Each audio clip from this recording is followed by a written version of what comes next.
piano, you have heard the well-known NBC pianist Vladimir Brenner. Mr. Brenner played Polonaise in C-sharp minor by Frédéric Chopin.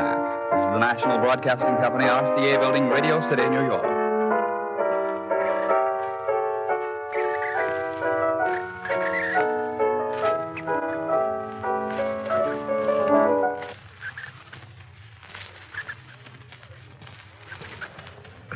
Radio's own show, Behind the Mic.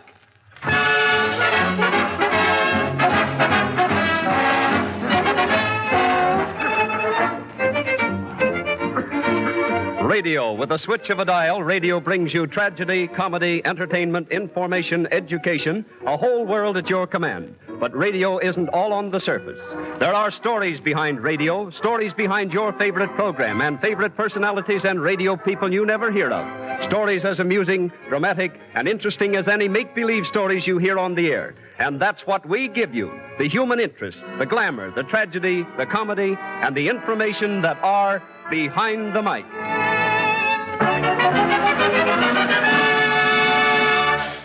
And now, presenting a man whose name since the beginning of broadcasting has been a byword in radio, Graham McNamee.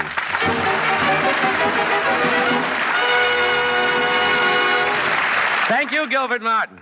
Good afternoon, ladies and gentlemen of the radio audience. Behind the Mic presents the story behind those radio babies.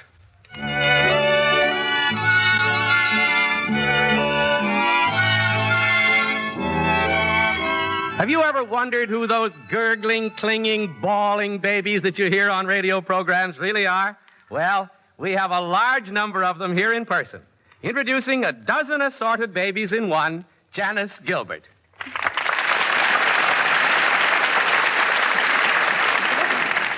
First, I might explain that Janice Gilbert is an 18-year-old, dark-haired young lady and mighty attractive. Oh, thank you, Graham. I ought to say as much for you. I wish you could. Janice appears in an almost incredible number of day and nighttime serials, in which she specializes in playing baby parts as well as many children and ingenue roles. I might say that the only prop Janice uses is a pillow, which she holds in her hand and which she cries into. That's about right, isn't it, Janice? Mm-hmm.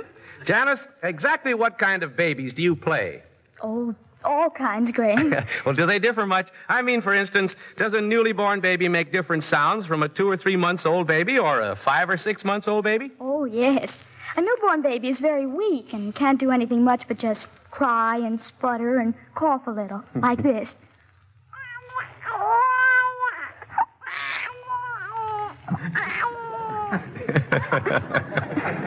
Now, a 2 or 3 months old baby sounds less strangled because it's able to get more wind into its lungs. Its cries are a little louder, like this.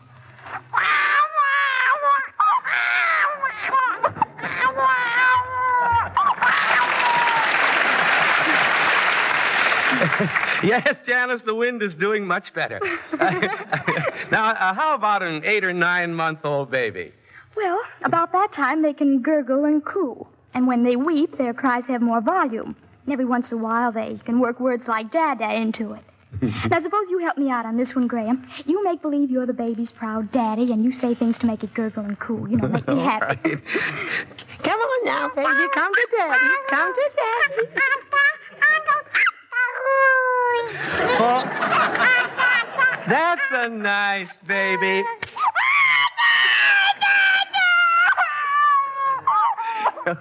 Honest, folks, I didn't really sock Janice there. No. We were just fooling.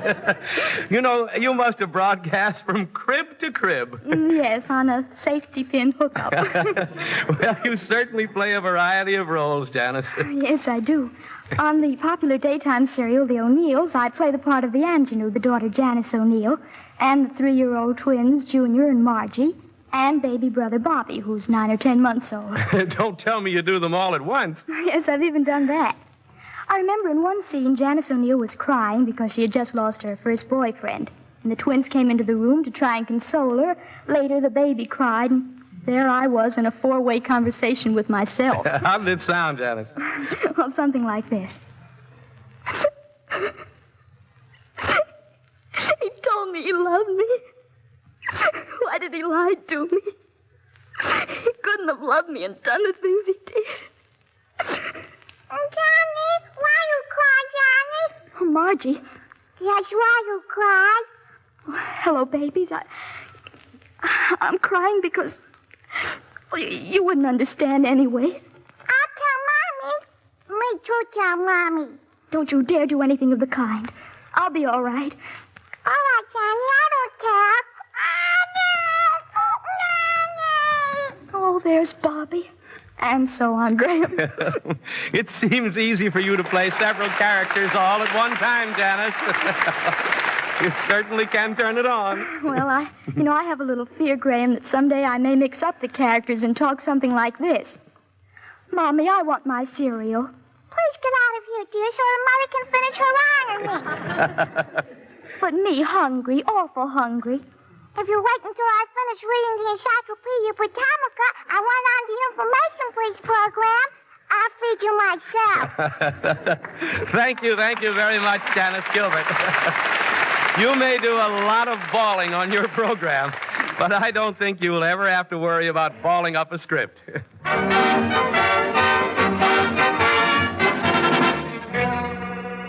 The story behind the Blue Network's earliest morning personality.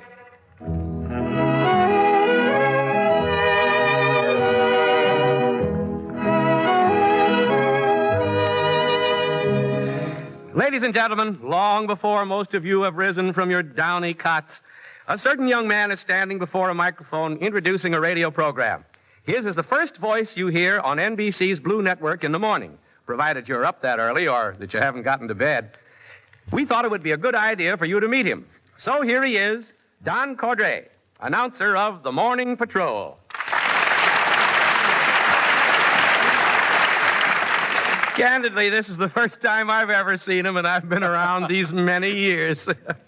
Don, what is the Morning Patrol, and what time does it go on the air? Well, Graham, the Morning Patrol is a program of recordings, mostly dance recordings. We go on the air at 6:30 a.m. Man, oh, man, 6:30 a.m.? Uh-huh. Since you're the first one on the air for this network in the morning, maybe you can tell us how the networks open up each day. Oh, certainly. With the announcement of the station and the playing of the Star-Spangled Banner. I get it. If the alarm clock doesn't get the listener up, that will. That's right. What time do you have to rise to be at the studio for your show, Don? Well, I have to come in from Forest Hill, so I set the alarm for 10 to 5. Oh, 10 to 5. Well, isn't that a little premature? Well, you know what they say, Graham. The early bird catches the worm. Yes, but until you develop feathers and a long beak, that won't interest you. What's your daily living schedule? Well, I get up to 10 to 5, reach studios at 10 past 6, and I'm on call until 4 in the afternoon. Then I go home and sleep until 6, and then I'm fresh for the evening. Go to bed about midnight and then get up at 10 to 5 again. 10 to 5. Not a bad price. And you have to be here at 10 to 6, do you? Well, not always, Graham. You see, they used to have a rule here at NBC that if anybody was late for an early show, they were subject to dismissal. Mm-hmm. So, of course, I'm very careful about setting my alarm clock. Well, one night after setting that alarm, I locked it by pushing down a gadget on top of the bell. When the alarm went off, it was pitch dark, but I arose and got to the subway all right. I didn't seem to recognize any of the regular crowd. When I reached NBC, the front of the building was locked, and I had to go in the side door. Now, this, to me, I thought, is on the strange side. But I went inside, and the elevator operator said, well, a special broadcast? No. But to make that long story short, I reached the studios at, you want to guess what time? No. 3:45 in the morning. 3:45? Yes, when I locked the alarm by pushing down the gadget on top, it had thrown the setting hand back to 2:45. But generally, I get to the studios around 6. Oh, I know that, Don. I see you right along here at 5:45 in the morning, yeah. The only time, Graham, I ever saw you at 5:45 was when I was going to work and you were going home. And not from work. Touché, Don. 10 minutes to 6. Oh.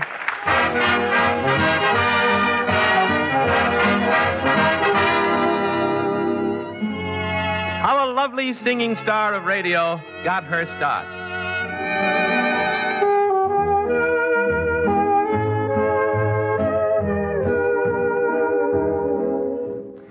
Seven years ago, radio's most popular singing trio of that time was singing at the Century Theater in Baltimore. After the show, a little girl came backstage to ask for an autograph. She was admitted to the dressing room and... Gee, thanks awfully. The 3 ex-sisters, Pearl, Vi, and Jessie. Well, I'm going to keep this just as long as I live. If you keep it half that long, it'll be long enough. So you liked our singing? I think you're wonderful. And the way you took that high note. Gee, and your rhythm singing. You seem to know something about singing. Well, I sing a little myself. You do? Mm-hmm. Well, we sang for you this afternoon. How about you singing for us? Oh, well, all right. And that little girl stood up and sang like an old trooper. My, for a little girl, you have a big voice. You like it? Why, yes. I'd like our manager, Ed Wolf, to hear you. I'll tell you what. You come back to the theater tomorrow at 12 o'clock. Oh, gee, thanks. Bye. The morning following at the theater, after the three ex-sisters had finished rehearsing their new song number. Fine, girls. That'll make a swell number for the act. Well, I'll see you after the first show this afternoon. So long. Oh, Mr. Wolf, before you go. Yes, Jessie? There's a little girl here I'd like you to hear. She's only 11 years old, but we heard her sing, and we think she has a beautiful voice. Oh, another one of those child prodigies. I hear them every day, Jessie. Forget about it. I'll see you after the show. Oh, but she's here now. Won't you please listen to her? I think she's really unusual. Oh, she's here. Where is she? She's sitting right behind you with her father. Here I am, Mr. Wolf. Well, suppose you run up on the stage and let's hear you do a number, huh? You brought your accompanist? Well, no, but, well... I'll accompany her. Here. Let me have your music, Mary.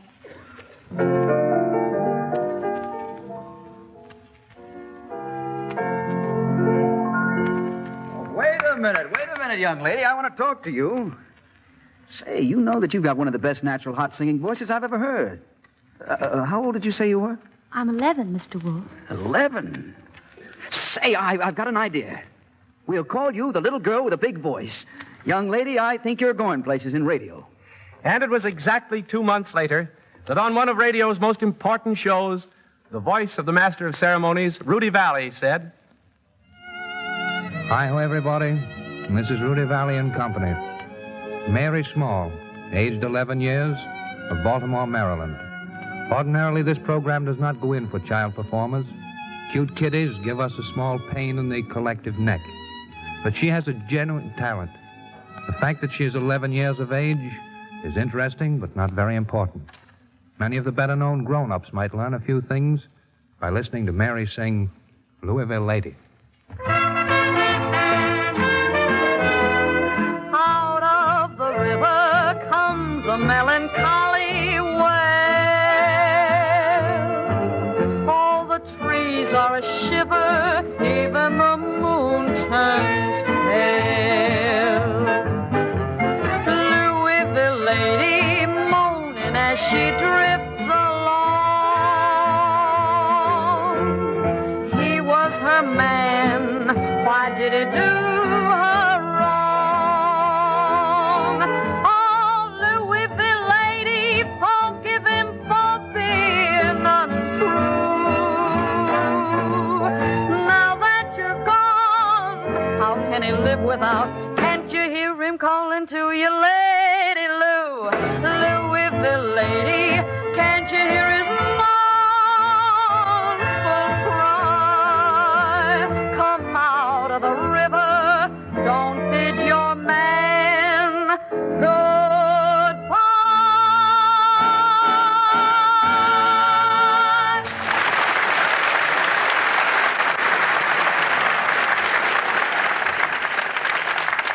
I remember your appearance very well, Mary, because I was announcing the Valley Show at the time. Mary, you were a terrific hit, but you were the first act to get 2 successive weeks on that show. From then on, you came along mighty rapidly to your present success. Today, you're recognized as one of the best blues singers in radio. Thank you, Mary. And on the side, I'd like to say that you're still just as nice a girl as you were 7 years ago. That's my compliment. And Mary Small, when you make your appearance in the new Ziegfeld Follies, the very best of luck. Thank you, Graham, and thanks, Ernie Watson, for that very nice accompaniment.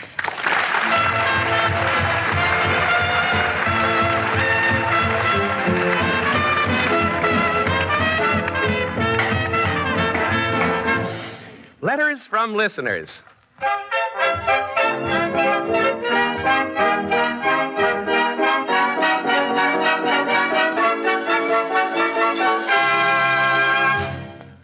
Each week we invite the listeners of Behind the Mic to write us questions about radio, and the 2 or 3 we consider to be the most general interest we have answered on the air by the radio editor of some outstanding newspaper or magazine. Tonight's questions will be answered by John McManus, radio editor of New York's newest newspaper, PM. Jack, Mrs. Catherine Bronston of Los Angeles, California, writes in to ask, why do the names of stations within the United States begin with W or K, such as WJZ or KDKA? Well, Graham, we've had a W and K as first letters for our American stations ever since an international radio convention back in the teens, when first letters for identification were allotted. For instance, at this convention, C was allotted as the first call letter for all Canadian stations, G for England, W, K, and N for the United States, and so forth. You never see the N stations on your radio program because they're used only for government radio services. Incidentally, you might be interested to know that in the latter part of the 1920s, the old Federal Radio Commission made a ruling that all stations east of the Mississippi must begin with a W, and all stations west of the Mississippi must begin with a K. But stations which already had their call letters need not change. That's why, for example, you have KDKA in Pittsburgh, which is east of the Mississippi by a long shot.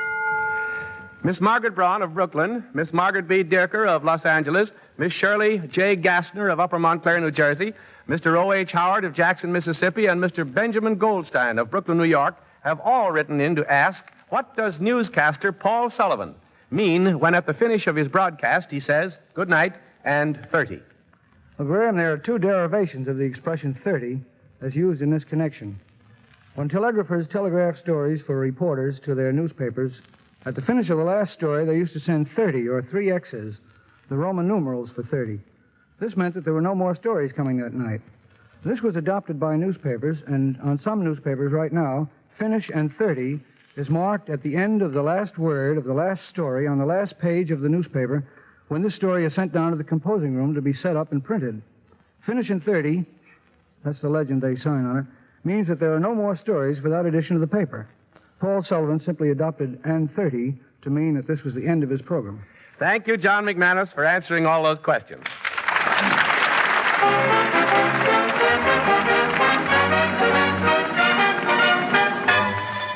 The drama of how amateur radio has helped the physically handicapped.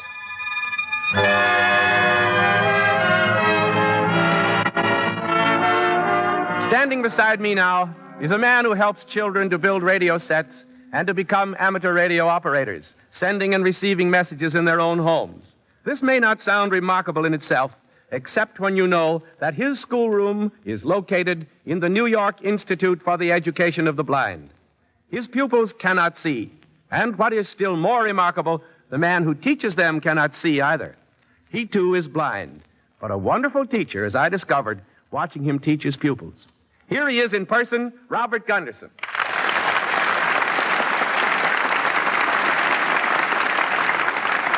Bob, you're an amateur radio operator yourself, of course. Yes, Graham, I'm an amateur, and my call letters are W2JIO. How many students have you in your class now learning how to build sets? 14, Graham, and I'm sure that every one of them will have his amateur license, which means, among other things, that he will have to send and receive 13 words per minute. I think it's an inspiration to watch kids like that build radio sets when you realize that they can't see what they're doing. Well, one of the boys in our class is not only blind, but also deaf. Well, how do you tell him what to do, Bob? Oh, I communicate with him with my hands by writing the Braille alphabet in his, spelling each word letter for letter. What a remarkable patience you must have.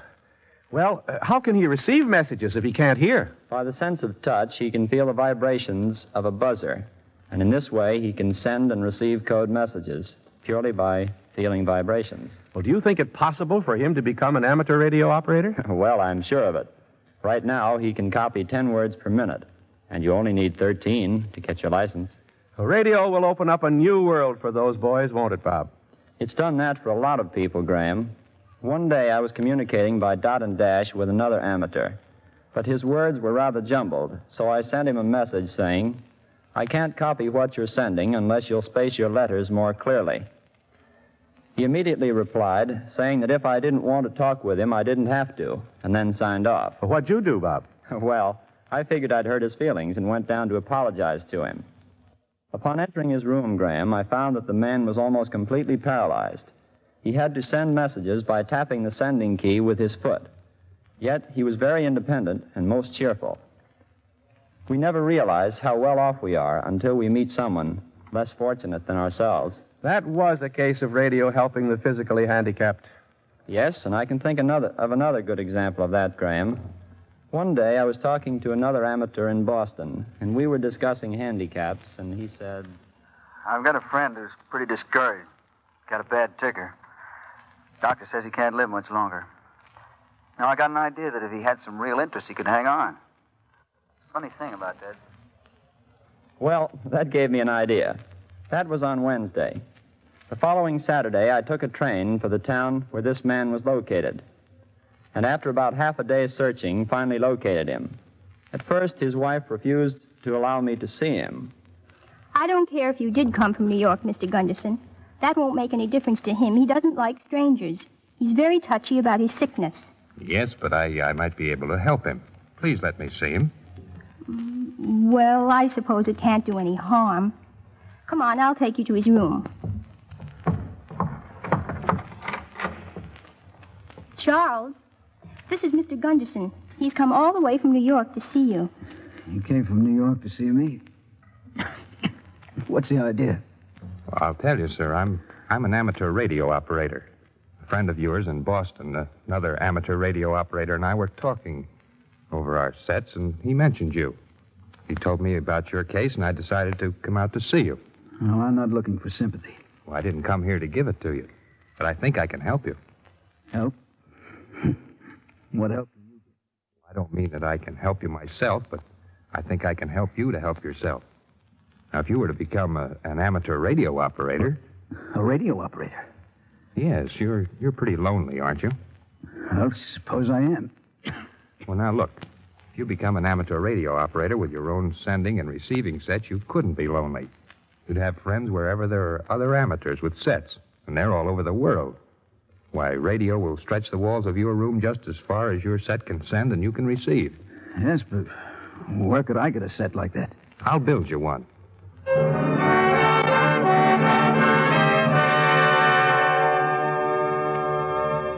And did you build that set for him, Bob? Indeed I did, Graham. What happened to that man? Well, I told you the doctor said his days were numbered. That was 4 years ago.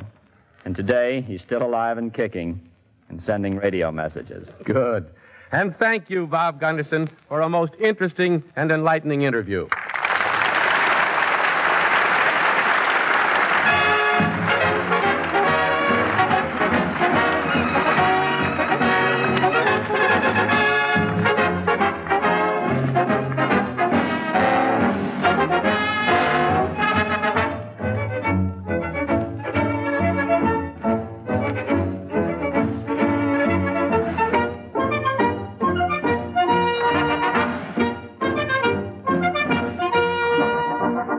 Ladies and gentlemen, if you have any questions about the inside of radio that you wish answered on the air, write a letter to us. Address it to Graham McNamee, Behind the Mic, National Broadcasting Company, New York City. As many questions as possible will be answered by mail. And the 3 or 4 questions we feel to be of most general interest will be answered on this program.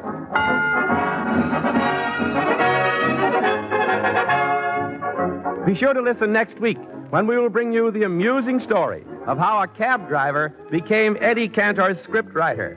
Exactly what happens to your letters when you enter a radio contest. The amusing story of what happened when all the lights went out at a studio broadcast.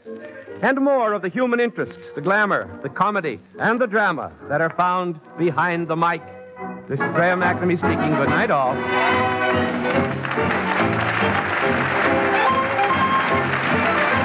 Behind the Mic is written by Mort Lewis. Original music is composed and conducted by Ernie Watson. Next week, Behind the Mic will be heard at our regular time, 5:30 to 6 Eastern Standard Time. This is the National Broadcasting Company.